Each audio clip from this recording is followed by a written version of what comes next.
Good afternoon, good evening, සුබ සන්ධ්‍යාවක් සියලු දෙනාටම. අද අපි ඔක්තෝබර් මාසේ 30 වෙනිදා හවස 6යි. මේ අද මම පොඩ්ඩක් කල්පනා කරා අපි ඉස්සෙල්ලා චුට්ටක් මේ අපි මොනවද කරන්නේ, අපි කවුද කියලා පොඩ්ඩක් කියලා දෙන්න. අපි ශ්‍රී ලංකාවෙන් ශ්‍රී ලංකන්ස් for ශ්‍රී ලංකන්ස්. ඒ කියන්නේ අපි ලංකාවෙන් අය ලංකාව වෙනුවෙන් ස්වච්ඡාවෙන් වැඩ කරගෙන යනවා. ඉතින් මේක අපි ඕනම කෙනෙකුට ඒ කියන්නේ ශ්‍රී Lankan it's a platform for you to share your expertise for national benefit. ඒ කියන්නේ ජාතික ප්‍රයෝජනය සඳහා ඔබේ විශේෂ දැනුම බෙදා ගැනීම හොඳ වේදිකාවක්. ඉතින් අපි හැම ක්ෂේත්‍රයේම තම තමන්ගේ expertise එක කොහොමද ලංකාවට හොදක් වෙන විදිහට පාවිච්චි කරන්න කියලා හිතෙනවා නම් පුළුවන් නම් අපිට ඊමේල් එකක් යවන්න admin.srilankaleads.com. එතකොට මෙම වෙබ්සයිට් එකේ අපි මේ තරම් කරපු කතාවල් විස්තර රෙලෙවන්ට් වීඩියෝස් එහෙම තියෙනවා 150ක් විතර. සෝ ඉතින් ඕන කෙනෙකුට ගිහිල්ලා බලන්න පුළුවන් මොනවද අපි මේ දවස් වෙනකන් කතා කරලා තියෙන්නේ කියලා.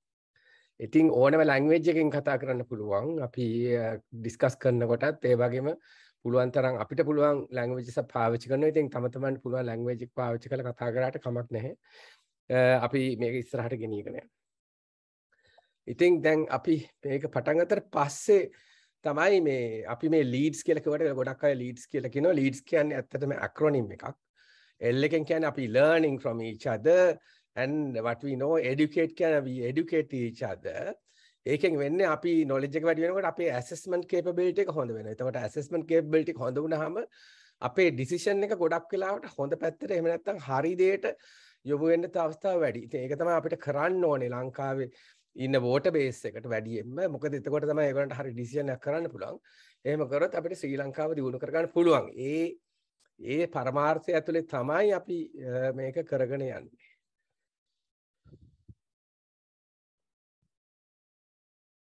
ඉතින් මේ වෙබ්සයිට් එකේ මේ විස්තර තියෙනවා. ඒක සමහරවිට ටෙම්පරරි එහාට මෙහාට වෙන්න පුළුවන්. ඒ වුණාට මේ වෙබ්සයිට් එක ඇක්සස් කරන්න පුළුවන්. මම අද උදේ බැලුවා ඒ වෙලාවේ තියෙනවා. එතකොට තවත් කියන්න ඕනේ තමයි අපි දැන් මේ ඉකොනොමික් ක්‍රයිසිස් එකක් මැද දැන් මාස 9ක් විතර කිට්ටුයි මේ අපි බැංක්රප්ට් කියලා 8ක් විතර කිට්ටු බැංක්රප්ට් වුණාට මේකේ අපි කොටස් දෙකක් තියෙනවා රෙස්කියු ඇන්ඩ් රිකවරි කියලා අපි වැඩ කරගෙන යනවා. එතකොට අපි රෙස්කියු එකට ඇත්තටම අවශ්‍ය වුණේ පුළුවන් තරම් වේස්ටේජ් එක අපි අඩු කරගන්න ඕනේ. අපේ ඉන්ක්‍රීස් ප්‍රොඩක්ටිවිටි ඒ කියන්නේ එතකොට තමයි අපේ ඉන්කම් එක වැඩි වෙන්නේ and research and innovation කරන්න ඕනේ කියලා. මොකද රටේ තියෙන ප්‍රශ්න වලට උත්තර හොයන්න. ඉතින් ඒක තමයි අපි කරගෙන යන්නේ. ඉතින් මේකට අපිට සමහරවිට ආණ්ඩුවෙන් එච්චර උදව්වක් කරන්නත් පුළුවන් නැති වෙන්නත් පුළුවන්. ඒ කොහොම වුණත් සාමාන්‍ය ජනතාව හැටියට අපිට මේව ගැන කරන්න පුළුවන් මොන දේ කරත් ඒකෙන් ලංකාවට උදව්වක් වෙන්න පුළුවන්. ඉතින් ඒක එක පැත්තකින් අපි කරගෙන යනවා. අනිත් එකෙන් තමයි අපි පෙන්නන්නේ රිකවරි එකට නම්. ඒ කියන්නේ අපි ඩිබේට් එකක් තියෙන්න ඕනේ. කන්ස්ට්‍රක්ටිව් ඩිබේට් එකක් තියෙන්න ඕනේ. එහෙම වුණොත් තමයි අපිට කන්සෙන්සස් එකට එන්න පුළුවන්. එතකොට අපි මේකේ හිතාගත මේ කන්ස්ටිටියුෂනල් චේන්ජ් එකකුත් අවශ්‍ය වෙනවා. ඉතින් ඒ විදිහට තමයි අපි වැඩ කරගෙන යන්නේ. ඉතින් අපේ ඉන්වෝල්ව් වෙන තීම්ස් ඔක්කොම nationally important themes තමයි අපි ඩිස්කස් කරන්නේ. ඉතින් අපි පුළුවන් නම් පොඩි blueprints හදන්න බලාපොරොත්තු වෙන එක issue එක resolve කරන්නේ කොහොමද කියලා. මොකද එතකොට listening government එකක් තියෙන කාලෙක ඒවා පාවිච්චි කරන්න පුළුවන් වෙන නිසා. ඉතින් මේකේ රිකවරි පැත්තේ අපි ගොඩාක් දේවල් බලන්න ඕනේ. human rights, expression, anti corruption laws ඔය ගොඩාක් දේවල් හිතන්න තියෙනවා. ඒ ගැන තමයි අපි දැන් වැඩ කරගෙන යන්නේ. ඒ වෙනුවෙන් අපි constitutional change එකක් අවශ්‍ය නිසා අපි මේ system change එක කරන්න ඕන නිසා ඒකේ root cause එකක් එහෙම නැත්නම් root change එකක් අවශ්‍ය නිසා constitutional reform එකක් ඕනේ. ඒ කියන්නේ අපේ නීතියේ පොඩි ලොකු වෙනස්කමක් කරන්න ඕනේ. ඒකට අපි petition එකක් කරගෙන යනවා.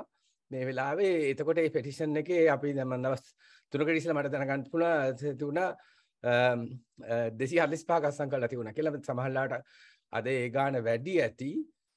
මේ වෙලාවේ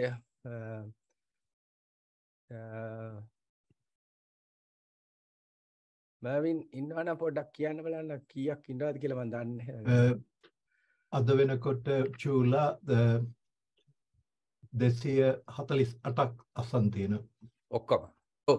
ඉතින් ඒක නිසා දැන් මේක තව පුළුවන් තරම් ඔය කට්ටිය දන්නවා නම් දන්න කට්ටියට කියන්න මේක අස්සම් කරන්න කියලා. මේක මම වැදගත්ම දේ කියන්නේ මේක ඔතෙන්ටික් වෙන්න ඕන අපි සුප්‍රීම කෝට් එකට යනකොට. එතකොට ඔතෙන්ටික් වෙන්න ඕන නිසා අපි නැෂනල් ID කාඩ් එක බලනවා. තබා ගත්තට ඒක තියෙන්නේ ඊටාම සිකියෝලි සේව් කරලා ඒක අපි print කරන කිසි දෙයකට පාවිච්චි කරන්නේ නැහැ. ඒක පාවිච්චි කරන්නේ සුප්‍රීම කෝට් එකේ ඉල්ලුවොත් විතරයි.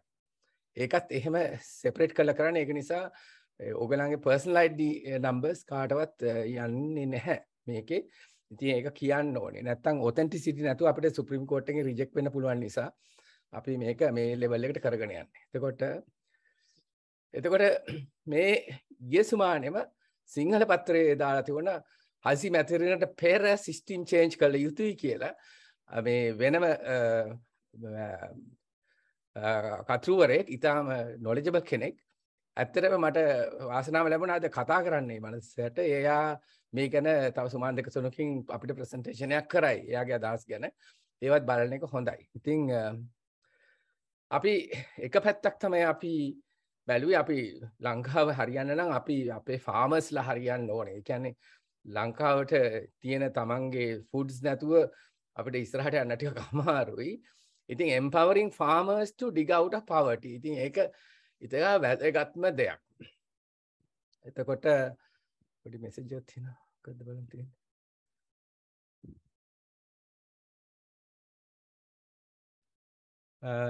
ප්‍රශ්නයක් අහලා තියෙනවා මේ වෙලාවේ මේ ලංකාවේ සිටිසන්ස්ලා නොවන අයට මේකට අස්සම් කරන්න පුළුවන්ද කියලා. ඒ කියන්නේ ඒක ප්‍රශ්නයක් තමයි.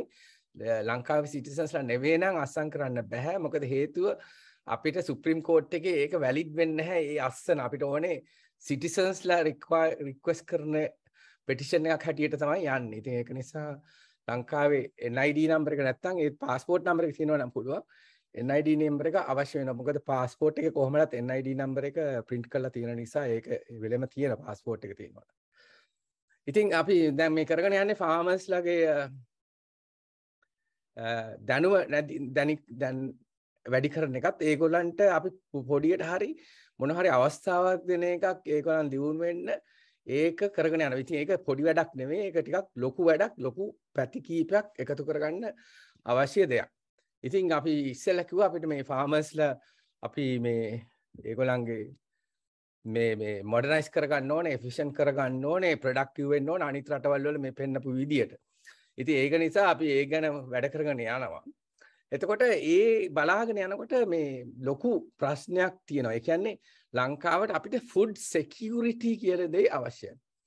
එතකොට ෆුඩ් security කියන්නේ food security exists when all people at all times have physical and economic access to sufficient, safe and nutritious food that meets their dietary needs and food preferences for an active and healthy life. ඒ කියන්නේ හැම මොන season එක වුණත් හැමෝටම food තියෙනවා කියන එක වැදගත් වෙනවා. මේ ෆුඩ් security ලබා ගන්න. ඒක ලබා ගන්න හතර පැත්තක් තියෙනවා. Availability එක තමයි පොඩ්ඩක් කතා කරේ දැන්.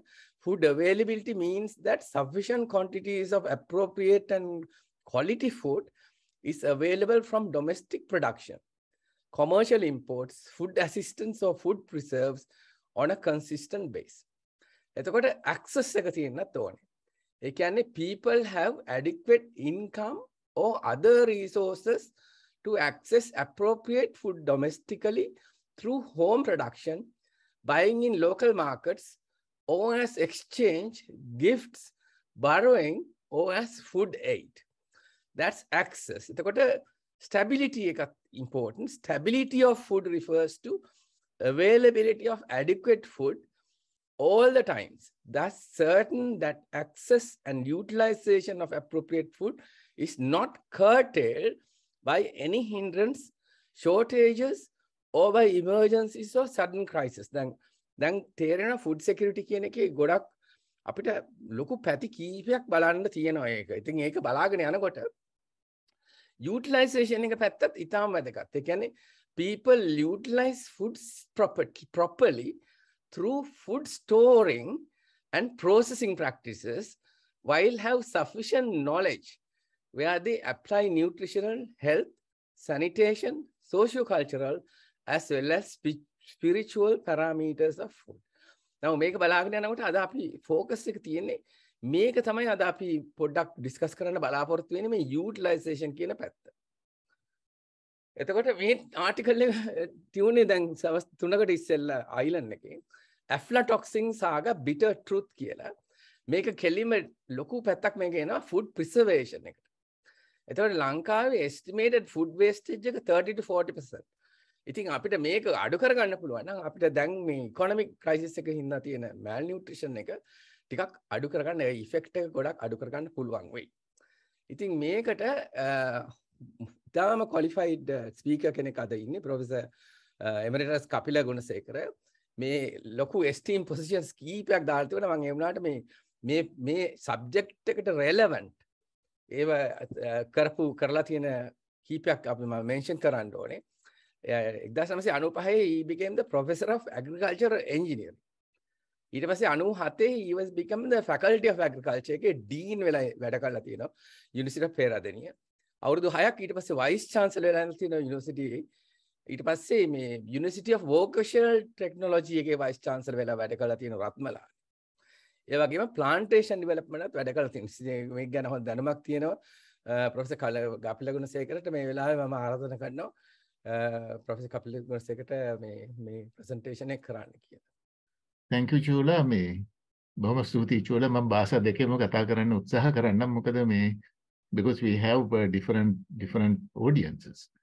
So let me start with food preservation, and before that let me say that we have moved from our past to present, and as a result lots of things have changed. When I was a kid I remember old houses අපේ හැම ගෙදරකම වගේ දුමක් තිබුණා.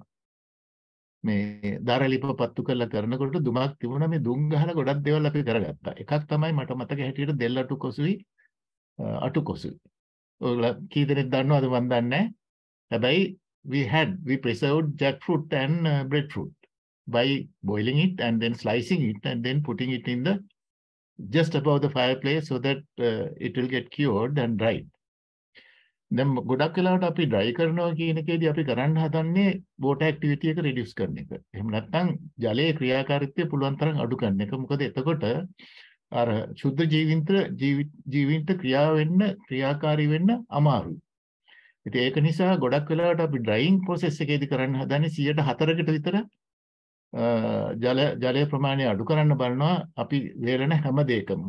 ඉතින් ගොඩක් වෙලාවට මම හිතන්නේ ඉස්සර කාලේ ඉඳලා අපි පාවිච්චි කරපු දේවල් තමයි ඩ්‍රයිಯಿಂగ్ කියන එක, සෝලාර් ඩ්‍රයිಯಿಂగ్. එහෙම නැත්නම් මේ වෙන ක්‍රම වලින් විදි වලින් අපි උත්සාහ කරනවා ඩ්‍රයි කරන්න. ඉතින් ගොඩක් වෙලාවට අපේ රටේ තිබුණු ප්‍රශ්නේ තමයි කාලයත් එක්ක දර පාවිච්චි අඩු වෙලා ඒ වෙනුවට ගෑස් පාවිච්චි. දැන් ප්‍රශ්නේ තියෙන්නේ ගෑස් නැහැ. ගෑස් ගන්න තියෙන ප්‍රශ්නේ ආයමත් ගෑස් ප්‍රශ්නේ එනවා කියලා මගේ යාළුවෙක් මට අද කතා කරලා කිව්වා. ඉතින් ඒක නිසා දැන් ඒ දුමවල් අපින් නැති වෙලා ගිහින් තියෙනවා. එතකොට අපිට තියෙන alternatives මොනවද කියන එක තමයි ඊළඟට අපි කල්පනා කරන්නට ඕන. එතෙන්දි මම දකින එකක් තමයි අපේ රට ඇත්තටම හරි වාසනාවන්ත රටක්. අවාසනාවන්ත වුණාට මේ වගේ දේශපාලකයෝ හින්දා. වාසනාවන්ත රටක් කියන්නේ අපේ රටට දවස් කියන්නේ අවුරුදු 365 දවසෙම අවුව තියෙනවා. නැත්නම් සූර්යාලෝකය තියෙනවා. We have the sunlight 365. We don't have major cyclones or earthquakes or even snow or ice or anything like that. So as a result, occasionally maybe we'll have a flood. කාලෙකට සැරයක් අපිට වර්ෂා වැඩිකම නිසා මේ ජල ගැලුම් එන්න පුළුවන්. ඒ අරෙන්න මං හිතන්නේ අපිට ස්වභාවික ව්‍යසනයන් හුඟක් අඩුයි. එහෙමත් වෙලත් අපි මේ විදිහට පල්ලෙහාට වැටෙලින් එක තමයි පළවෙනිම අපි කනගාටු වෙන්න ඕනේ. ඉතින් එතකොට මේ අවුවේ වේලන එකේ තියෙන ප්‍රශ්න දෙකක්. එකක් තමයි සාමාන්‍යයෙන් අපි කරන්නේ මේ විවෘතව අවුවේ වේලන්න ගියාම වෙන්නේ දූවිලි ඒ වගේ අපද්‍රව්‍ය එක්ක වෙන්න පුළුවන් කැමත් එක්ක. අනිත් පැත්තට අපිට closed මේ environment එකක ඩ්‍රයි කරගන්න පුළුවන් නම් මේ සූර්යාලෝකය පාවිච්චි කරලා එතකොට එතෙන්දී මේ මම හිතන්නේ වියලපු ආහාරවල ගුණාත්මය වැඩි කරන්න පුළුවන්. ගොඩක් වෙලාවට නිකම්ම අපි අවුවට දැම්මම වෙන්නේ අවුරහ කියලා එකකුත් එනවා. ඒ කියන්නේ ටේස්ට් එකේ පොඩි වෙනසක් එනවා වේලනකොට. ඒක නිසා හුඟක් වෙලාවට අපිට කරන්න පුළුවන් හොඳම දේ තමයි මේ වගේ දේවල් මේ ඒ කියන්නේ මේ සෝලර් ඩ්‍රයර් එකකින් කරන එක. සෝලර් ඩ්‍රයර්ස් හදන එක ඇත්තට එක්ස්පෙන්සිව් නෑ. මම පස්සේ සම්පූර්ණ ඩ්‍රොයින් එකක් මම දාන්නම් හදන විදිය ඔක්කොම මේ කැමති කෙනෙකුට ඒක පාවිච්චි කරන්න. ඉතින් මෙතෙන්දි මම මුලින්ම කියන්න ඕන දෙයක් තමයි අර චූලා කිව්වා වගේ සීසන් එක එනකොට ගොඩක් වෙලාවට ගොවියගේ ප්‍රොඩක්ෂන් එක ගන්න ඒ කියන්නේ එක්සස් ප්‍රොඩක්ෂන් තියෙනකොට 130ක් 40ක් නාස්ති වෙනවා. එක්සස් ප්‍රොඩක්ෂන් නැති වුණත් 130ක් 40ක් නාස්ති වෙනවා. මේක ගෙනියන්න යනකොට. නමුත් අපි දැන් මෙතන කතා කරන්න හදන්නේ ෆුඩ් ප්‍රසර්වේෂන් හින්දා මම කැමතියි තව වචන දෙකක් තුනක් එකතු කරන්න. වර්තමානයේ අපි ෆුඩ් ප්‍රිසර්ව් කරන විදි දෙකක් තියෙනවා. එකක් තමයි processed foods. ඒ කියන්නේ ඒවට කෙමිකල්ස් ඇඩ් කරලා ඒව ප්‍රොසෙස් කරලා පාවිච්චි කරන එක.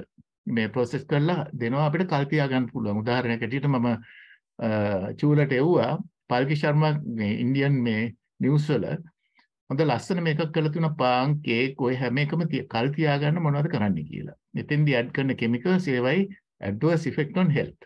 I'll put it on the websites soon.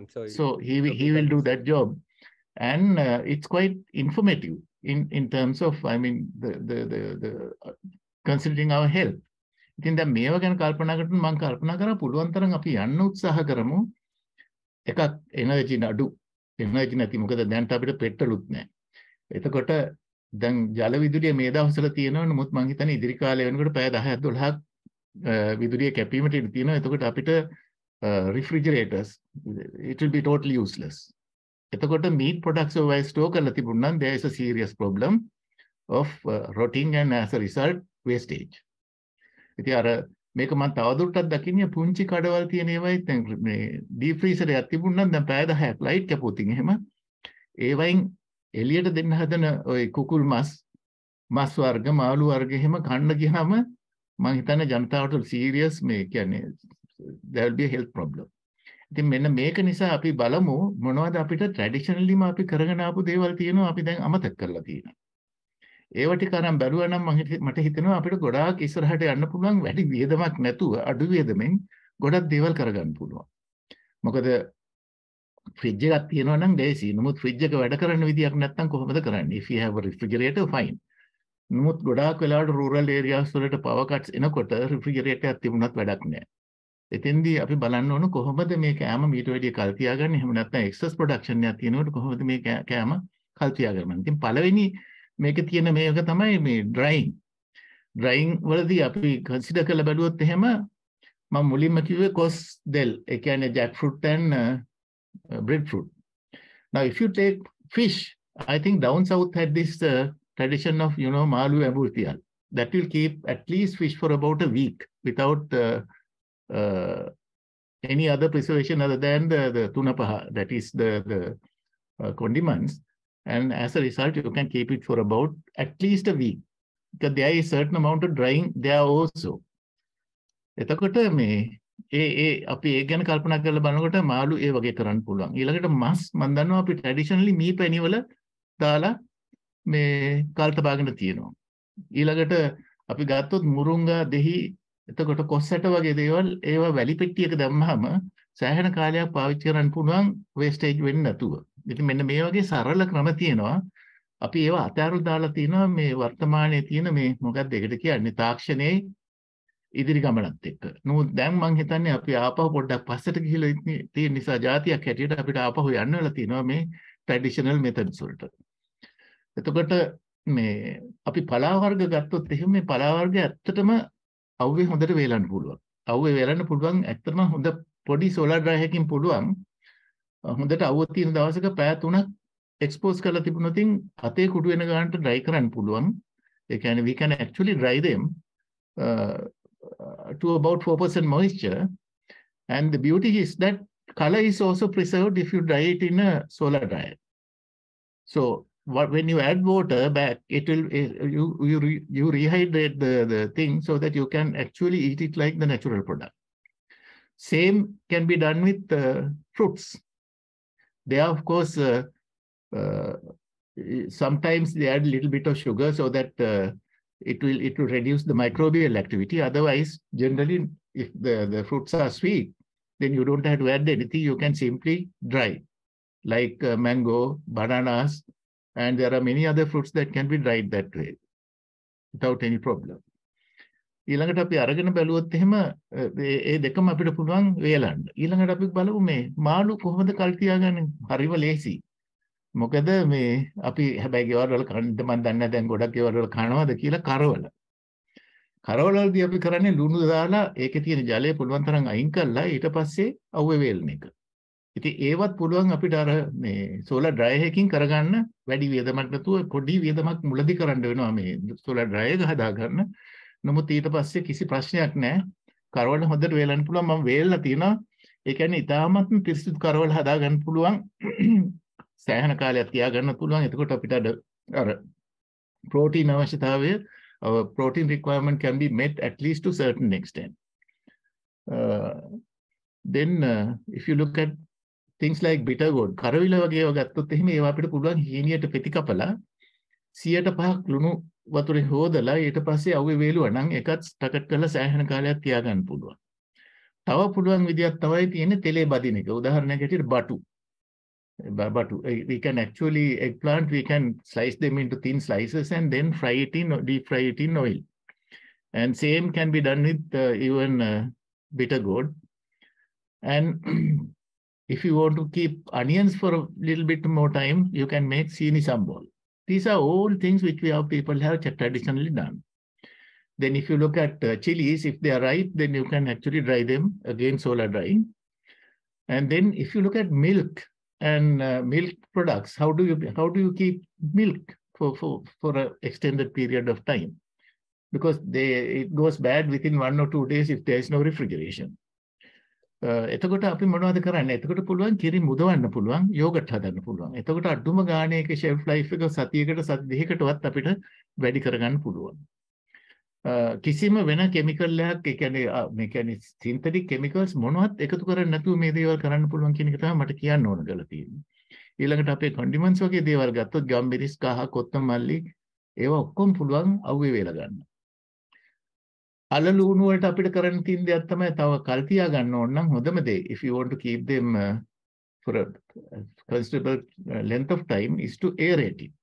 So that there are simple techniques. I think Dr. Jatal Manapuram, who was earlier at the Paddy Marketing Board, who was a mechanical engineer, he has designed number of dryers. Some of them are using solar energy, some of them are using just aeration using, of course, he needs electricity. And you can keep it for a considerable length of time. සෑහෙන කාලයක් තියාගන්න පුළුවන්. ඊළඟට අපි මම දන්නවා අපි පොඩි කාලේ තිබුණා මේ තෙමුණු වී වලට කරන්නේ තම්බල කොටනවා. කෙටුවාම වෙන්නේ මොකද්ද? ඒකෙන් හැදෙනවා හබල පෙති. හබල පෙති මට මතකයි අපි පොඩි කාලේ කනවා මේ ලුණුයි පොළුයි දාලා. සීනි. ඉතින් ඒ වගේ තියෙන ක්‍රම සෑහෙන්න අපිට ක්‍රම තියෙනවා අපි මේ ඒ කියන්නේ මේ පුරාණ කාලේ ඉඳලම ගෙවල් වල පිරිසර පැති වල තිබුණු ක්‍රමවේදයන් තියෙනවා අපිට තාමත් ඒවා පාවිච්චි කරන්න පුළුවන් තරම් නාස්ති අඩු කරගන්නයි අපිට පහසුකම් නැති අවස්ථාවල කල් තබා ගන්න. ඊළඟට තියෙනවා මේ තව මෙතඩ් එකක් තියෙනවා මම ඉක්මනට මේක ඉවර කරන්නම් එතකොට අපිට සාකච්ඡාවකට යන්න පුළුවන්. මේ උදාහරණයක් ඇටියට මේ කියන්නේ processing technologies තියෙනවා nitrogen packing, carbon dioxide packing and vacuum packing. මේවයිනුත් අපිට පුළුවන් ගොඩක් මේ ආහාර වර්ග කල් තියා ගන්න ඒවට එච්චර මේ synthetic chemicals දාන්න ඕන නැහැ ඒ විදිහට කරොත් කල් තබා ගන්න. ඊළඟට අපි කැරට්, බෝංචි, බණ්ඩක්කා, ග්‍රීන් පීස් ඒ වගේ දේවල් අපි ගත්තොත් එහෙම අපිට පුළුවන් මේවා හැබැයි ඉතාමත් වියදම් අධික ක්‍රමවේද ඒ වගේම තියාගන්නත් ඒ විදිහට තියාගන්නත් වියදම් අධික ක්‍රමවේදයක්. මොකද මේ නයිට්‍රජන් මේ කූලින් වලින් නයිට්‍රජන් මේ ෆ්‍රීසිං වලින්. මොකද සාමාන්‍යයෙන් අපි ඔය එළවලු පරතුරු වගේ ඒවා දැම්මොත් එහෙම මේ ෆ්‍රීසර් එකකට ඩීප් ෆ්‍රීසර් එකකට ඒකේ අර එකපාරට කූල් වෙනකොට වෙන්නේ වතුර එක්ස්පෑන්ඩ් වෙන හින්දා සෙල්ස් ඩැමේජ් වෙලා මේ ඒක ටිකක් අපි කියන්නේ මේ මට කියන්න හොඳම වචන තමයි චොර වෙනවා. ඒ කියන්නේ ඕනම පළතුරක් හරි එළවලුවක් හරි ඒ විදිහට දැම්මහම චොර වෙනවා. නමුත් නයිට්‍රජන් ෆ්‍රීසිං වලදී වෙන්නේ වතුර ක්‍රිස්ටලයිස් වෙන කලින් මේ ෆ්‍රීස් කරනවා. එතකොට වෙන්නේ සෙල් ඩැමේජ් එක මිනිමයිස්. ඒකයි මම හිතන්නේ අපි පිට රටවල වලට ගියාම සුපර් මාකට් වල දකින්නේ මේ කැරට්, බෝංචි බණ්ඩක්කා ඒ වගේ බෝංචි මේ එතකොට ලීක්ස් ඒ වගේ ඒවා කපලා පැකට් කරලා තියෙනවා නයිට්‍රජන් ෆ්‍රීසිං වලින්. හැබැයි ඒක කල් තියාගන්න නම් අපිට ඊළඟට ඕන ඩීප් ෆ්‍රීසර් එකක් ඒක දිගටම තියාගන්න. එතකොට ඒවා හරි එක්ස්පෙන්සිව් මෙතඩ්ස් නමුත් කරන්න පුළුවන්. ඊළඟට අඹ කෙසෙල් වරක ඒ වගේ දේවල් අපිට පුළුවන් ඇත්තටම අවුව වෙලන්න. මොකද ඒවා අර සීනි ප්‍රමාණය වැඩි නිසා වෙන කිසිම පිටින් බාහිරින් මුකුත් එකතු කරන්නේ නැතුව without any artificial additives we can just dry them using solar energy. So these are some of the techniques where we don't have to use any chemicals or any other source other than say drying, solar drying, which is quite healthy, as well as we can keep the fruits and vegetables and whatever the things which we want to keep for some time. That more or less finishes the overall picture which I wanted to give you. And I have tried a small solar dryer, which is not going to cost very much, but you need the glass and a PVC pipe and a little bit of wood to make a wooden frame and then fix the glass. And you need also some aluminum sheets so that you make them painted black so that once the solar radiation goes in, the short wave radiation will become long wave radiation, and then you will have the greenhouse effect, which will increase the temperature within the solar dryer to about at least 80 degrees to 90 degrees centigrade, which is quite enough. And this PVC tube will have the effect of chimney effect so that there will be natural air circulation within the dryer, so that you don't have to have a separate fan or anything like that. And the aluminum sheet will cover the direct falling of direct sunlight onto the dried product. එතකොට අර අවුරහ කියන එක නැති වෙලා යනවා. This off taste will go away. එතකොට මේවා අපිට කරන්න පුළුවන් දේවල් වැඩි වියදමක් යන්නෙත් නැහැ. ඒ වගේම ගොඩක් වෙලාවට අපි බාහිරින් වෙන දේවල් පාවිච්චි කරනතෝ සූර්යාලෝකය නැත්නම් සූර්ය රශ්මි පාවිච්චි කරලා මේවා කරගන්න අපිට පුළුවන්. දැන් තේ උදාහරණයක් ගත්තොත් තේ කුඩු වලත් මම හිතන්නේ තේ වත්තක කරන්නේ 104කට අඩුවෙන් විචලනය කරනවා කියන්නේ you remove the moisture up to 4% and then the tea dust can be kept for some time. But the problem with some of these things is that they are very how do I call it, moisture absorbent. tea expose කරලා තිබ්බොත් එහෙම ඒක ටක් ගාලා මේ moisture absorb වෙනවා. ඉතින් ඒ වගේ ඒවායිදී අපිට හුඟක් වෙලාවට කරන්න තියෙන වේලලා ඊට පස්සේ මොකක් හරි භාජනයක දාන්නට ඕන මේ සාමාන්‍ය වාතයට මේ එක්ස්පෝස් නොවි ඒකේ තියෙන humidity නිසා ජලය ආපෝෂ්‍ය අවශෝෂණය තියෙන මේ ප්‍රවණතාවය අඩු කරගන්න. So that you can actually keep it in a container so that it will not get exposed to the humidity in the atmosphere. And those are the simple techniques of keeping things at least for a reasonable type of time. And then there is another way of doing this thing. When you bring vegetables from market, if you have a refrigerator, then so much the better. You can immediately wash them with 5% salt solution and then allow it to sort of air dry and put it in the refrigerator. That will keep for at least 1 week without any problem. Otherwise, what will happen is they get spoiled even in the refrigerator. Things like carrot, leeks, and beans, you can keep it that way for at least for a week without getting spoiled or fungus attack. So these are some of the things which I thought I will share with you. And I will stop here and we can now have a discussion because others will have other ideas also how to do that. You said you had a drawing about the solar dryer. Yeah, I will send. I have that in the Word format. You could be able to share it. So this was a very simple dryer which we designed. Yeah, we can see it now. Full picture? Yeah, you can see the picture, yeah. It's not a very complicated thing. Only thing is you need all 4 sides glass if possible, because that way you can have the maximum greenhouse effect. And you can go up to about, and you can see that there are holes here. And there's a sliding gate so that you can control the amount of air circulation also within this gadget.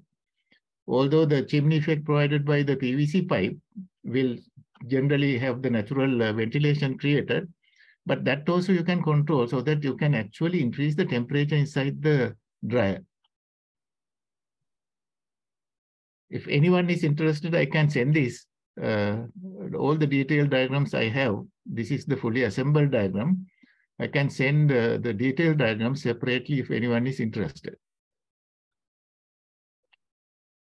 Yeah, thank you. Now Thank you it's for sharing. time for discussion. Yeah, thank you for sharing. And I think you mentioned very important things, but I mean, and about the freezer era and refrigeration era and so on. But for me, it's what you told is not new information in the sense, because when I first saw electricity, I was actually doing advanced level. So before that, all the preservation methods were things that you mentioned. But the current generation, particularly people who are living in the cities like Colombo or other cities, may not even know or may not even have seen any of these methods of food preservation. So what I say is, if there's anyone who can create small documents or at least some small videos, like in the current format, we may be able to upload all these things for people's benefit so they know how to preserve various methods. And those days, we remember we got all the dried foods from north and they came quite clean, and we could keep it and store it in the south. And because of the seasonal variation, I think it could be done the opposite way as well.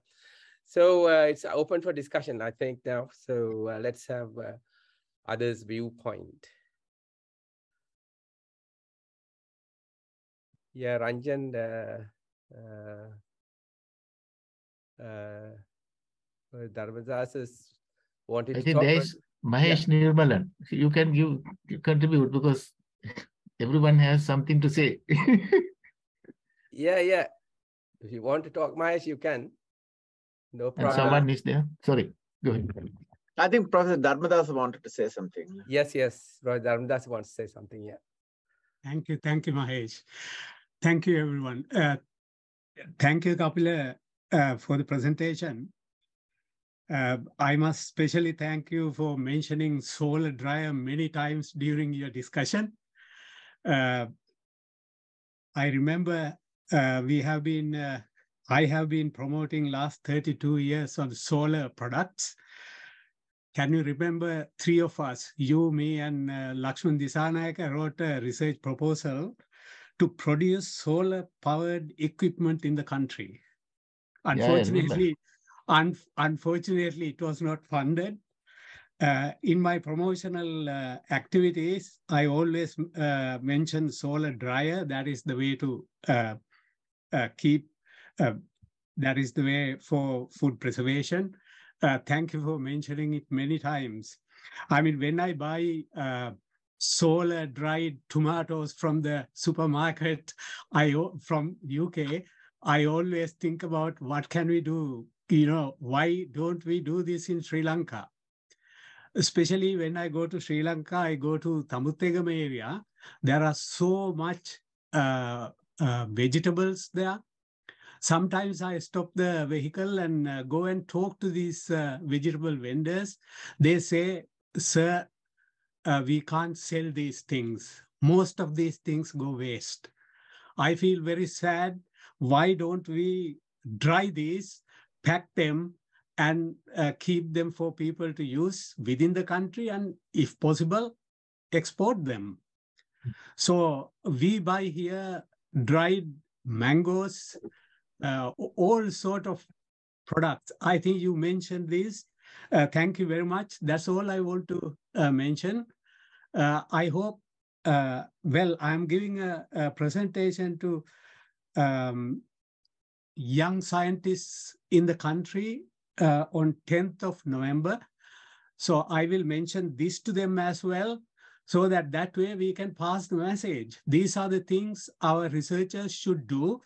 It is not simply doing something in the lab, writing a paper and publishing. We must work on these products and promote and send them to the people. That is the kind of research we need in Sri Lanka. Thank you very much. Yeah, I Right. mean, that context, we are trying to walk the talk as much as possible, as you know, Dharme.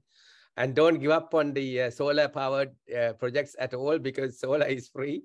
And we should keep going. And I'll try to find entrepreneurs or young people from the country who can support. We'll see. We can get there. Yeah. Ranjan, I'm not a person who give up easily, Chula. don't give up at all. Ranjan raised hand. Ranjan, yes. Before I say what I wanted to, Kapila, did I hear you right when you said that before refrigerating vegetables which you bring from the market, Yeah. To wash them in a solution of salt water? Yes. Is that right? 5% salt solution. Okay, thank you. Right, the 2 points I wanted to mention in support of what you said is Sri Lanka. In Sri Lanka, what I have noticed is there's a huge distribution problem. I think Dharme, what he said supports this view. He said that he spoke to certain vendors and they said they are unable to sell. That is because the vendors have a huge distribution problem. You see, and lot of produce goes waste. So that's a strong disincentive to farmers. This is the angle that I think organizations like ours can address and find solutions too. Another part of that same problem that I have seen is wastage in transport. Very often I see lorry loads of plantains usually heaped one on top of the other. As a result, a lot of the plantains can never be sold because they are crushed and damaged and thrown away. You see, very high percentage of farmers' produce is being wasted, running into millions. I can also think of without wasting or throwing them away, there are ways in which these produce, the unsold produce, the surplus, if you may say so, can be used to alleviate poor people who can't afford, who are going hungry, particularly now. You see, I don't know whether you know, there are many companies today who are feeding, who have programs to feed children in schools.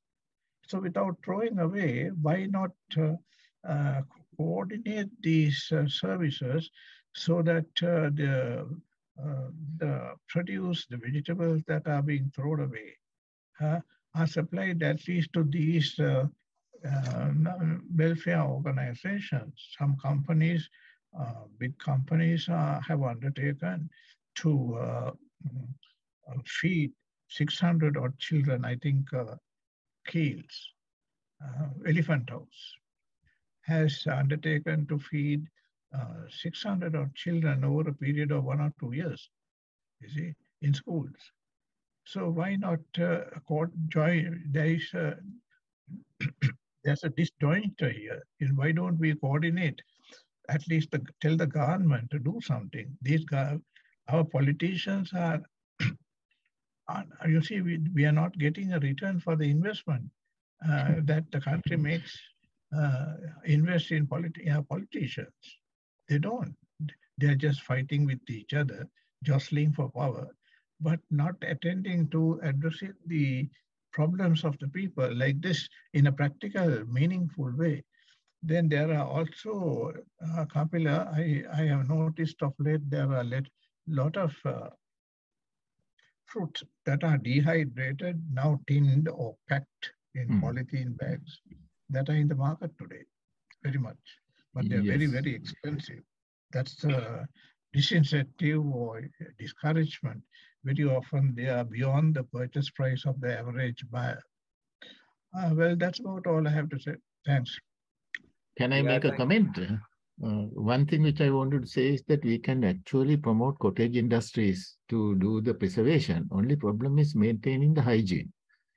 You see, one of the biggest problems is that partly because our sanitary inspectors are not geared towards that kind of thing. Because I remember I was working as a laborer in New York, one of my supervisor's farms, and his wife was processing apple into jams. And they have to maintain this sanitary conditions, stainless steel cookware, all that kind of thing. Otherwise, they will not be able to operate. But in our country, you just pocket out few rupees, you can get anything done. You see, this is part of the problem, corruption. So cottage level, we can actually promote this. Only thing is maintaining the hygiene, proper clean source of water, and then, drying it in an enclosed atmosphere so that you will not get dust or any other impurities into the dried product. Yeah, sanitary conditions is important. Mahesh, you have raised the hand. Yeah. Yeah, thank you very much, Chula. I think this is my first meeting. It happened because I bumped into Chula quite serendipitously on Friday.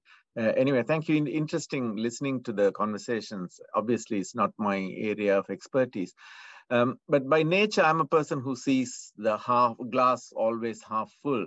I mean, a lot of, or at least some of the things that you all have been discussing, which Kapila outlined, I think there is a priest who is already doing it. He is sort of like Marmite. Some people seem to adore him. Some people don't seem to like him at all. He's based around Kurnagala, Umandava, that Pansala. So he has been talking a lot about this kind of food preservation, using various indigenous methods to preserve the food and sort of extend the shelf life. But whenever I listen to him, I always think that other than drying, all the other methods that even Kapila touched on, the making them into pickles and that kind, or using spices and the ambultia, they might prolong food for shelf life for about a week, 10 days maximum. But when we talk about food security of a country, we are talking about how do we extend the shelf life of food produced in one season towards the other season or the dry season. So realistically speaking, other than drying, I mean, none of the other methods are sort of are really going to address the food security of a country. I mean, this particular priest, he was, having pretty successfully established all kinds of stuff. Some people may not agree with what he does on the religious front. But in terms of, this food technology that we are talking about, I tend to, whenever I listen to him, I'm quite impressed with what he's doing. But he was talking about extending his farms or his, the Umandava concept to north and the south. But obviously, there are political issues and all that. So I don't know what Kapila and you all think about, when you talk about food security, we are talking about, how do you extend the shelf life of the grain and the fish and the meat that we produce in one season by several months, so the next season. I don't know whether some of the indigenous methods that you mentioned are actually suitable in that context. Mahesh, I agree with you. In the sense, I purposely avoided sophisticated manufacturing technology like, canning and then nitrogen freezing, because those are very high overhead operations. And also sometimes when you can, you have to add certain chemicals, which is again a disadvantage because then it is not actually a natural product. Unless otherwise you do vacuum packing or nitrogen packing or carbon dioxide packing, so that you reduce the microbial activity using this, what is found in nature, rather than adding any inert materials, rather than adding any chemicals. Most of the time you get certain salts, potassium salt. Now, say, for example, if you take bacon, it's a lot of potassium nitrate. Of course, people eat it. And there are many chemicals added for the biscuits, the bread. Bread you can keep for 1 week without any problem in this country, in UK, because they add preservatives. And the same with most of the meats and other things, where they add a little bit of preservative to keep it longer. Now, we have to, I think, come into a compromise in terms of immediate crisis. And then, as you very correctly said, in the long run, what do we do? How do we get our industry to perform some of these operations so that we can keep the products longer, like, nitrogen freezing and then keeping it in deep frozen state, or canning? You see, we have, as an island, we have the water surrounding us, and we have plenty of fish, but we still import tinned fish. I mean, that's the kind of country we are. When we could have easily processed, we started several times, but again, corruption sort of spoiled the whole thing. And particularly when government tries to get involved in that. I think what we need to do is to let the private sector take up these opportunities, and government should only provide the enabling environment, say in terms of infrastructure and facilitation of these processes. Otherwise, you will not get anywhere. Yeah. Thank you, Kapila, for that insight. And actually, what we discussed doesn't go in vain at all. We actually try to promote these into action. And it is good if we can at least produce some small videos, at least, about these food preservation methods, and also the need to be discussed and openly communicated, saying this need is there, whether there are people coming forward. I must say that our food bank project, for example, which came into light, and the food bank app that is going into action now, is actually something that started voluntarily by others, not just because we promoted it, but because people got interested, got motivated in doing that. So this is why our communication is valuable and valid, and then we take it forward if people come forward. So I welcome any suggestions, any protocols, any proposals to get this done. And so thank you for that. Any other comments? Chula, could I make few comments on Nirmalan's suggestion? Yeah. In 2019, before COVID closed down, one of the professors in Scotland asked me to visit Umandava, because they were starting Umandava a few years ago, and they wanted to use solar energy. So I made a visit there. I saw what they were doing. It's after a few years, it's amazing. It's like a heaven. I think our people, Nirmalan is absolutely right. People should go and visit him. This is Pituduye Siridhamma Swamin Wahanse. I think there are few weaknesses, forget the weaknesses, but what he's doing is absolutely right for the country. He's using solar energy. He's using biogas for cooking and everything. He's using LEDs. He's using organic methods. He's producing compost and get people from the country and train them how to do it. I think this is a wonderful place for people to go and visit and see it and replicate around the country. It doesn't happen. People copy all the wrong things, but when people do the right things, they don't do it. They don't learn from that. I think we have a lot of things to do in the country. If we can replicate Umandava around the country will be a beautiful one. It doesn't take long. Thank you. Can you, if you have the contact address for this priest, can you send it to me, please? I'll try to see how we can get him involved and maybe talk a little bit about what he's doing, so we can give me more publicity to that as well. Yeah, I will try to. It is written in one of my old diaries. I will try to find out. Call. Yeah. We'll be able to talk, and then I'll try to get him in. Two people have raised hand, Mervin and Mahesh. Mahesh, you go first. I think you're responding to Dharme. Yeah.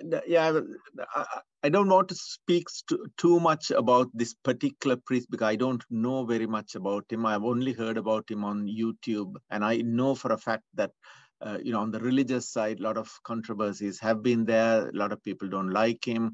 I mean, sometimes he goes to various places on a state-of-the-art racing car. People have views on that. So I don't want to talk But anyway, what impressed me most was on one of his latest videos. I can't remember in what context he said that. So he was talking about extending the Umandava concept up north and down south. And one of the points he made was, "Api meka komada yapane patte karanne ehe in jivat wena minisunge jivina lifestyle එක වෙනස් කරන්නේ නැතුව, without trying to change who they are as a people. How do we extend this concept into?" He openly said, "I don't speak Tamil, but the challenge I have is how do I extend this without antagonizing the people, without making those people insecure." So, I mean, the guy is very, sorry, I shouldn't use the word guy, he's a priest. He's very sensitive to the political dimension of what's going on. But I know on the religious side, he's a very controversial character at the moment, but what he does on the field is truly impressive. Absolutely right, Mahesh. That is why I said there are a few weaknesses, but we should forget the weaknesses. We should learn from the strength, and that strength should be replicated around the country. Yes, Marvin. Okay, thank you. A few observations, nothing new, but covers what we have been talking about. And over the years, whenever I visited Sri Lanka, I enjoy going into the vegetable markets, fish markets, just to be in the environment of Sri Lankan food and vegetables, and with the polar or market, whatever it is. And what was said earlier, the amount of wastage, the vegetables, fruit, fish, and all that, due to, because we are a tropical country, and things left in the open very quickly, decay, rot, and so on. Now, when we have plenty of food and no shortages, that was okay. But in the present climate, it's criminal. So there is the need to think differently and to say, no, that should not happen. We need to find the simple methods that Kapila mentioned that we can do without heavily dependent on electricity to extend the lives of those things to feed more mouths. That's terribly, terribly important. So in a way, what we are discussing today, we ourselves need to share with many more friends and family and so on, so that they can get a few tips and make use of them in practical ways, whether it's fruit, vegetable, or meat, whatever. And the other thing is, I'm just comparing that against the Western markets. Where you go to a big supermarket or a corner shop, invariably there is the polvatura, the drinkable coconut in cartons, 1 liter packs now. If you look carefully, pretty much most of them come from Thailand. And increasingly things like Del, breadfruit or jackfruit or pineapples, all dried up, and they are called organic and health food, charging premium price, become available. So in a way, what countries like Thailand are doing is making use of that. Maybe solar, maybe more advanced volume manufacturing, feeding their own country and exporting, generating that foreign exchange for the country. Now, we ourselves have the big foreign exchange crisis. So if we can, in the short term, make better use of what we have, the nature has given us, to feed those hungry mouths, and by being more careful, by avoiding wastage, and also using the ideas of food bank that we talked about to distribute, so that there is the food justice as well. And that once we overcome this crisis, applying those things to export the surplus, so that we ourselves can make use of the nature's bounty, as I call it, to give us that foreign exchange we need. And in the process, do that using solar power that Dharme has been talking about for 30 plus years, and reducing our slavery, our dependence on these fossil fuels that we have got hooked to over the years. Yeah, thank you. Umandava Mahavihara. Yeah, thank you. I think it was sent by someone for sharing the website and the telephone. I'll try to contact them. Thank you. Yeah, so we should try to make some at least small videos or something that can promote this kind of food preservation and talk about the values of food hygiene. And I must say, I had one privileged opportunity to visit Kandalama kitchen. And Kandalama was one of the best hotels, which is now closed. That was I think in the north of Sri Lanka. And it was cleaner than operating theater, which I am used to operating theater all the time. And I was surprised, how strict the protocols were there. So food hygiene, yes, very important. And Kapila Gunasekara, you say, raise the hand. Yeah, in fact, I would like to say two more things. One is Nirmalan mentioned about keeping rice. So there is a way to do that. You actually make them in large storage tanks and then add phosgene. Phosgene being heavy, it will keep any living organism in there. They will get killed, and then it just goes down to the bottom and out into the air. But these are technologies where I think we are using very toxic chemicals. Now that's part of the problem. Of course, right now I think our large rice processing mills, they are using this technology. And I also wanted to say something. I just slipped my mind. Just one more example from Jaffna, where natural methods actually control. Now Jaffna, their water source is actually a freshwater lens floating on seawater. And they had traditionally had this Andia well, because a man can run up and down, and that's how they actually irrigated their fields. And how much can a man run up and down? As a result, there was a control of water that can be extracted from the freshwater lens. But later on came the pumps, electric and diesel and whatnot, and they started pumping. And actually, the water source became saline. So you see, there are some things which we have to gain from doing certain things in a different way. You see, just an example of what happened to Jaffna, in the sense, because they are actually agricultural people, and they have perfected the method of growing red onions and bee onions, and also drying chilies. And I was even thinking in terms of actually getting our country into different zones, so that different vegetables and these things can be made, so that we can export and import within these zones, so that you don't overproduce. Kapila, you're sorry, Chula. Kapila, you're spot on there. I originally come from that island called Karenagar, which is off the peninsula, one of those tiny islands. And when we were there in the 60s, early 70s, there were about 10 wells from which drinking water was, it was possible to get drinking water. But now, for a variety of reasons, I think rising sea levels and overuse of the water that you were referring to, the entire village has now become, there are no drinking water at all as a result. And partly because of the war as well, the population around 30,000 has now dwindled down to about 8 to 10,000 people.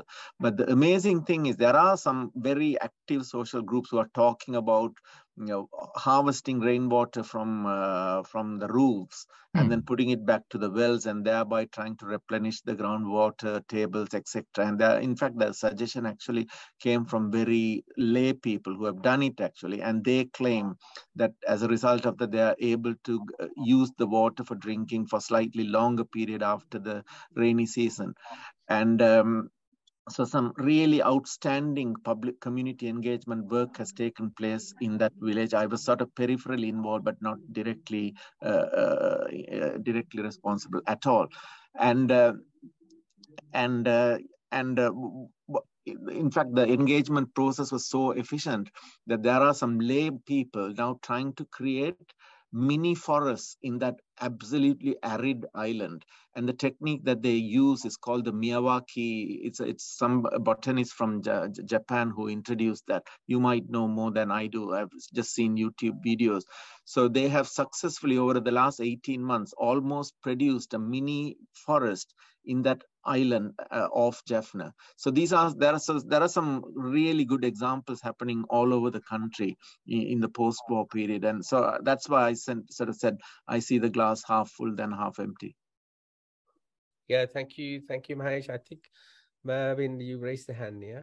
Yeah, a quick comment to the problem of salt water.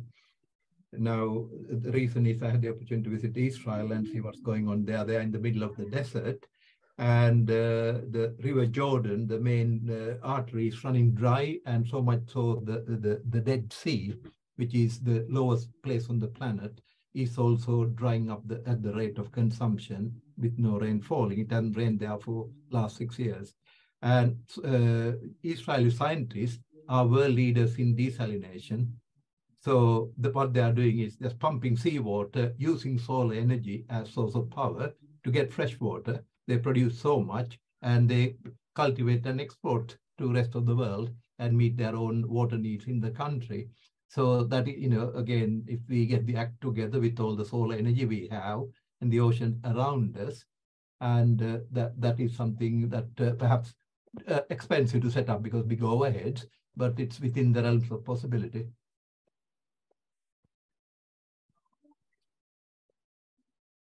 Thank you. Just to mention another fact, Chula, this sort of, how do I call it, processing is done by some companies like Mars. They actually make polos curry and lots of ambultial and all kinds of things. They are doing it. The only thing is they are not doing it in a sort of large scale, but I have seen them in our supermarkets as well as they are exporting it. Only thing is how much support the government has created for this kind of company, so that during the extra season, I mean, whenever you have excess season, how to process those vegetables. That has not happened in Sri Lanka. Everybody talks about it, 30 to 40% wastage, but no one has. Actually, the government has not taken any initiative.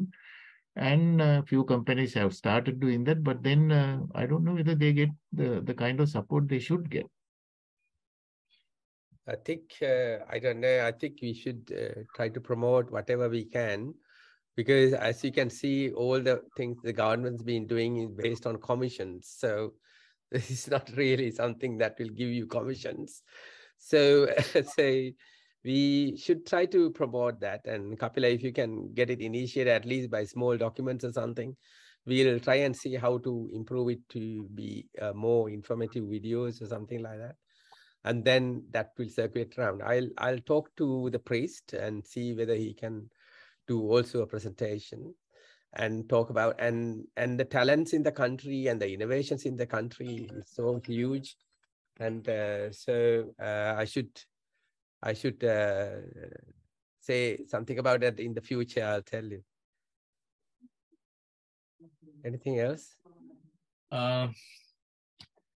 This is my first meeting. Thank you very much, Dr. Chula, for inviting me. It's very interesting, the discussion. A little bit, I would like to talk a little bit a different angle. This 40% is because of the excess food production, or maybe that is due to transportation.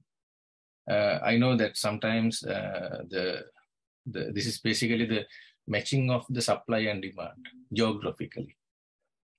The one season that all the people are maybe cultivate the same variety. Sometimes it's creating excess. So I know that Professor Rohan Samarajiva, sometime back, doing a kind of, this is basically IT related matter I'm talking about. Can we think about that coordination of this from the government point of view? What variety and when to cultivate, and what is the quantity, expected quantity, and what areas selection that will reduce the transportation and excess supply of the foods, basically by the cultivation. So that might is a possible proper coordination, basically the coordination of the supply and the demand. The one application I know that Professor Rohan Samarajiva from Learn Asia, he was doing one application in ICTA forum sometimes back 4 or 5 years ago. So he used a mobile app to coordinate the farmers and also the traders. So otherwise, all all the everything's we bring either Colombo or maybe Dambulla. Sometimes from Nuwara going Dambulla and then go back Nuwara. So can we think about that coordination of this matter, geographical coordination, the variety, and the supply and demand. So I think this basically the information collection, processing, and find out who need exactly what. With the technology right now in Sri Lanka also that we have Amazon is doing a similar kind of thing now, door-to-door distribution, but now in Sri Lanka is very successful with the transportation. So maybe this is another aspect we can think about how we could do this as maybe some researchers has done. I suggest that we could look that angle also. Thank you. Thank you for joining, Srimal, and also your suggestions. And we are really welcome any kind of suggestions and support.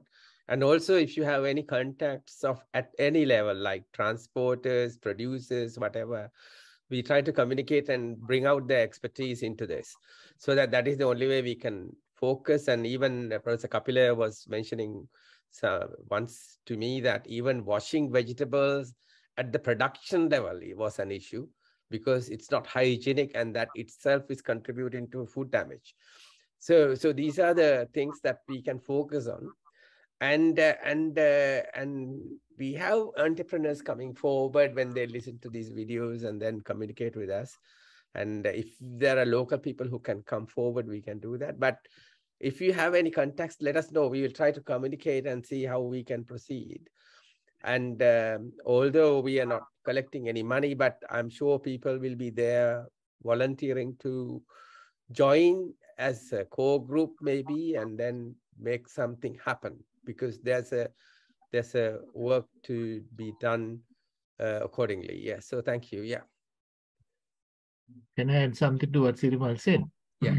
Because I think probably about 10 years back, Department of Agriculture produced a document which gives the zonal production.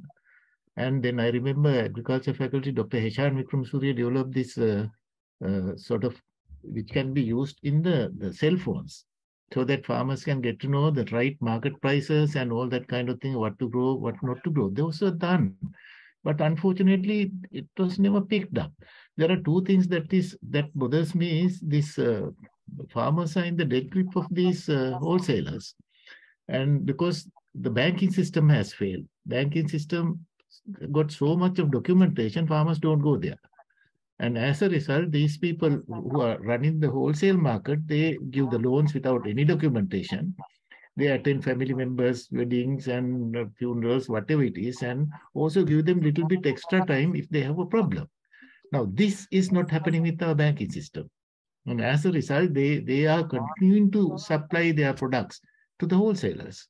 So I am not trying to break this wholesale business, but somehow there has to be some form of competition.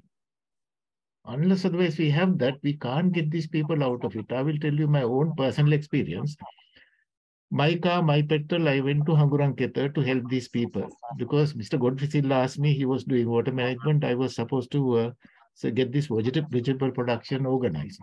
So I had this first meeting and the farmers were there and I asked them, okay, I told them about, looking at each other and, sharing what they have to produce. One person grows carrot, other person grows beans, somebody put cabbage. First question they asked me was, can we export? So I had to tell them, look, you are like a baby. You are still sort of උඩුවලියත්තට ඉන්නවා ඊළඟට හැරෙනවා ඊළඟට දන ගන්නවා ඊළඟට තමයි ඇවිදින්නේ. ඔය කෙලින්ම හදන්නේ ඇවිදින්න.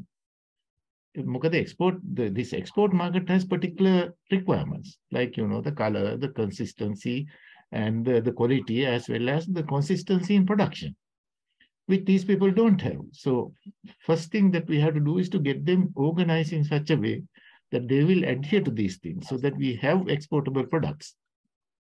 The problem is they don't have the patience. And I nearly got blackguarded by the Vice Chancellor because I was trying to help them. they undermine me. But anyway, I mean, I'm not disappointed with that. I will try again if the opportunity is there. Yeah. I don't take the blame as an obstacle at all. That's always a no very often. That's no problem. But if you're doing a good thing, that is a good thing as well. So it never not 100% agreement for anything, but however good it is. So that's okay. That's not a problem. So yes, anything else? Any other comments and all that? Srimal, if you can send us the communiques to anybody you know about transport or any entrepreneurs who want to start this, you're welcome. Yeah. Anything else? Yeah, one more caution there. Again, this wholesale market is so well organized. They resort to thuggery when new people come into the market. So that is something which we have to be mindful of. How do we sort of, without any conflict, how do we get this done? Yeah. We have to create small forums without threatening others' business. So we will have to work it out if we want to do that. So, I mean, watching the vegetable at the production level can't be threatening the market too much. So that kind of collection of people to a different angle might help. Let's see. I mean, it's always there, these mafia kind of people protecting their own business, and then yeah, we'll see. We'll have to go forward. Yeah. Thank you. Also, Chula, if you remember, Minister Johnston one time tried to forcibly introduce the plastic crates for transporting vegetables and things like that to reduce wastage. But his approach was wrong. The thing is, first you have to get them to understand why it is being needed to be transported in plastic crates instead of trying to enforce it. You see, first you have to work with them, convince them that you have to wash it, sort it out, grade it, and put it in a plastic crate so that it will reduce wastage and they will get a better money. But this never happened. He was trying to enforce it, which didn't work.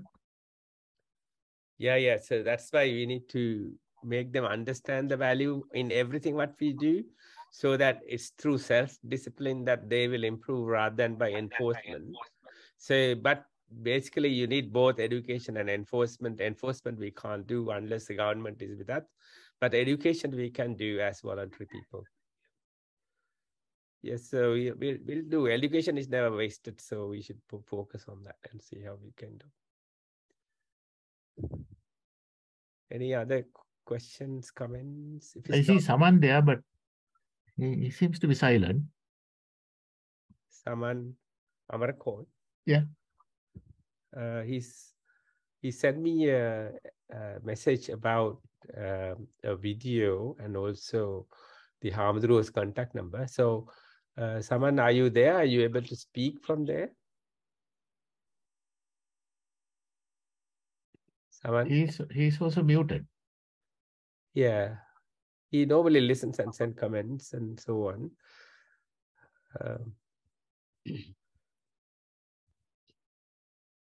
I don't know. Somebody else has raised the hand now. It's Lakshman. Yeah, Lakshman. Yes, Lakshman. Thank you, Chula. Sorry, I joined the conversation a little bit late because we had a power cut in Kandy at 6:30. Right. So I missed Kapila's presentation. I will try to follow it in the YouTube. Just one point I want to raise. A close relative of mine from Kurunegala, he was an established businessman some time back. During 2012 period, after the war ended, this person was running a very successful business, exporting fruit juice to some European countries. Very successful, based in Kurunegala, and there were about 100 odd people working, and a lot of machinery, and very successful business. So suddenly, the government imposed a tax, export tax on this industry, some 20% or whatever. So as a result, his price, export price, at the end was high, and there were cheaper versions coming from Vietnam and Thailand, this similar kind of producers. So he could not sell his stuff. So I mean, there are complex issues, Lakshman. I think that was probably the time when there was no GSP plus concession, exactly. which means Exactly. Yes. which means when the European countries buy from outside their GSP plus countries, you will have to Yes. pay a higher tax. And Yeah. and these our governments should have taken into account that and compensated for it. If it's Okay. to be competitive equally in the same market, that's why. So you can see how our government is short thinking at some time. Yeah. So he lost the business and it's closed down now. Yeah. So I think there's a document shared by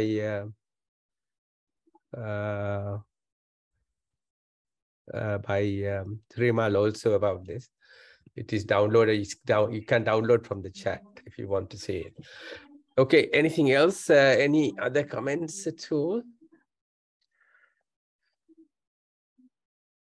Okay, it's very good discussion today, actually, and I would welcome any kind of proposals, and also Kapila, if you can think about how to take it forward in very smallest possible way is fine, because that is progress and it makes progress. And if we can contact anybody who are involved, transporters, whoever, who may have some kind of sympathy towards the country's situation, they will come forward and help us. So if you can give me the contact addresses, I'll try to contact them and see. Thank you very much. And we are making good progress, and there'll be some interesting talks for the next 2 or 3 weeks to come. And I will let you know the information details soon. Yeah. Thank you. Thank you, Chula. Thank you, Chula. Yeah, I'll end the meeting now. Thank you. Thank you. Thank you. Bye. Thank you, Chula. Bye.